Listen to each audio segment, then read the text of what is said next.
ನಮಸ್ಕಾರ.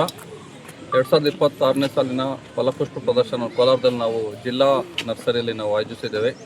26, 27, 28 3 ದಿವಸ ಒಂದು ಪ್ರದರ್ಶನವನ್ನು ಜಿಲ್ಲಾಡಳಿತ, ಜಿಲ್ಲಾ ಪಂಚಾಯತ್ ಮತ್ತು ತೋಟಗಾರಿಕೆ ಇಲಾಖೆ ಸಹಯೋಗದೊಂದಿಗೆ, ಅದೇ ರೀತಿ ಎಲ್ಲ ಅಭಿವೃದ್ಧಿ ಇಲಾಖೆಗಳ ಸಹಯೋಗದೊಂದಿಗೆ ಒಂದು ಉತ್ತಮವಾಗಿ ಒಂದು ಕೋಲಾರ ಜನತೆಗೆ ವಿವಿಧ ಹಣ್ಣಿನ ಹಣ್ಣುಗಳು ಮತ್ತು ಫಲಪುಷ್ಪಗಳು ಮತ್ತು ಕಲಾಕೃತಿಗಳನ್ನ ತೋರಿಸ್ಬೇಕು ಅಂತ ಆಲ್ಮೋಸ್ಟ್ ಒಂದು ತಿಂಗಳಿಂದ ನಮ್ಮ ಎಲ್ಲ ಸ್ಟಾಫು ಶ್ರಮಪಟ್ಟು ಮಾಡಿದ್ದೀವಿ. ಇದರಲ್ಲಿ ನಾವು ಪ್ರಮುಖವಾಗಿ ಮರಳಿಂದ ಸಾಲುಮರದ ತಿಮ್ಮಕ್ಕ ಅವ್ರದ್ದು, ಪದ್ಮಶ್ರೀ ಸಾಲುಮರದ ತಿಮ್ಮಕ್ಕ ಅವ್ರದ್ದೊಂದು ಕಲಾಕೃತಿಯನ್ನು ಮಾಡಿರ್ತೀವಿ. ಅದೇ ರೀತಿ ಈಗ ರಂಗೋಲಿಯಲ್ಲಿ ನಮ್ಮ ಅವಿಭಾಜ್ಯ ಕೋಲಾರ ಜಿಲ್ಲೆಯಲ್ಲಿರುವಂಥ ಎಲ್ಲ ಮಹನೀಯರನ್ನು ತೋರಿಸೋದಕ್ಕೊಂದು ಪ್ರತಿಕೃತಿಗಳನ್ನ ನಮ್ಮ ಕಾಲೇಜಿಂದ ಒಬ್ಬರು ಆರ್ಟಿಸ್ಟ್ ಕಡೆಯಿಂದ ಮಾಡಿಸಿದ್ದೀವಿ. ಮತ್ತು ವಿವಿಧ ತರಕಾರಿಗಳನ್ನ ಕೆತ್ತನೆಗಳನ್ನ ಮಾಡಿದೆ.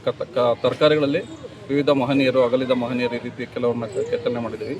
ಮತ್ತು ಕೋಲಾರ ಜಿಲ್ಲೆ ಹೆಚ್ಚಾಗಿ ಪಾಲಿಯೋಸಲ್ಲಿ ನಾವು ತರಕಾರಿ ಬೆಳೆದು ನೋಡಿದ್ದೀವಿ. ತರಕಾರಿಗಳ ಜೊತೆಗೆ ವಿವಿಧ ಜಾತಿಯ ಮತ್ತು ವಿದೇಶಿ ಹೂಗಳನ್ನ ಕೂಡ ಯಾವ ರೀತಿ ಬೆಳಿಬೋದು ಅಂತ ಒಂದು ಪ್ರಾತ್ಯಕ್ಷಿತೆ ಇದೆ. ಜೊತೆಗೆ ನಾಳೆ ಅದನ್ನು ಟ್ರೈನಿಂಗ್ ಕೂಡ ನಾವು ತರಬೇತಿ ಆಯ್ಕೊಂಡಿದ್ದೀವಿ. ಅದೇ ರೀತಿ ನಮ್ಮ ಜಾನೂರು ಆರ್ಟ್ಸ್ ಅಂತ ಈಗ ತೆಂಗಿನ ಗರಿಗಳಿಂದ ಮಾಡುವಂಥ ಕಲಾಕೃತಿಗಳು, ಮತ್ತು ಎತ್ತಿನ ಗಾಡಿಯಲ್ಲಿ ಇರುವಂಥ ಕಲಾಕೃತಿಗಳು, ಮತ್ತು ಒಂದು ಅಂಬೇಡ್ಕರ್ ಅವರ ಜೀವನ, ಅವರು ಯಾವ ರೀತಿ ಸ್ಟೇಜಸ್ ಏನಿದೆ ಅದನ್ನು ಕೂಡ ಒಂದು ಚಿತ್ರಗಳ ಮುಖಾಂತರ ಒಂದು ನೋಡುವಂಥ ಪ್ರಯತ್ನ ಮಾಡ್ತಿದ್ದೀವಿ. ಮತ್ತು ನಮ್ಮ ಶ್ರೀನಿವಾಸಪುರದಲ್ಲಿ ಕಲ್ಲಿನಿಂದ ಕೆತ್ತನೆ ಮಾಡ್ತಾರೆ, ಅದನ್ನು ಕೂಡ ಒಂದು ನಮ್ಮ ಜಿಲ್ಲೆಯದು ಅದನ್ನು ಕೂಡ ಮಾಡಿರ್ತೀವಿ. ಇದ್ರ ಜೊತೆಗೆ ಸುಮಾರು ಅನೇಕ ಇಲಾಖೆಗಳ ಮಳಿಗೆಗಳಿದ್ದಾವೆ, ಲೈಫ್ ಸ್ಟಾಕ್ಸ್ ಇದ್ದಾವೆ. ಸೊ ಇದೆಲ್ಲರೂ ಕೋಲಾರ ಜಿಲ್ಲೆಗೆ ಸ್ವಲ್ಪ ಹೆಚ್ಚಿನ ಒಂದು ನೋಡೋದಕ್ಕೂ ಖುಷಿ ಇರಬೇಕು, ಮತ್ತೊಂದು ಥೀಮ್ಸ್ ಇರಬೇಕು ಅಂತ ಟ್ರೈ ಮಾಡಿ ಎಲ್ಲ ನಮ್ಮ ಟೀಮ್ ಕೂಡ ಮಾಡಿರ್ತೀವಿ. ಹೆಚ್ಚೆಚ್ಚು ಜನಗಳು ಬಂದು ಒಂದು ನಾವೇನು ಎಫರ್ಟ್ ಹಾಕಿದ್ದೀವಿ, ಜನ ಬಂದು ನೋಡೋದು ನಮಗೂ ಒಂದು ಸಂತೋಷ, ಖುಷಿ ಇರುತ್ತೆ.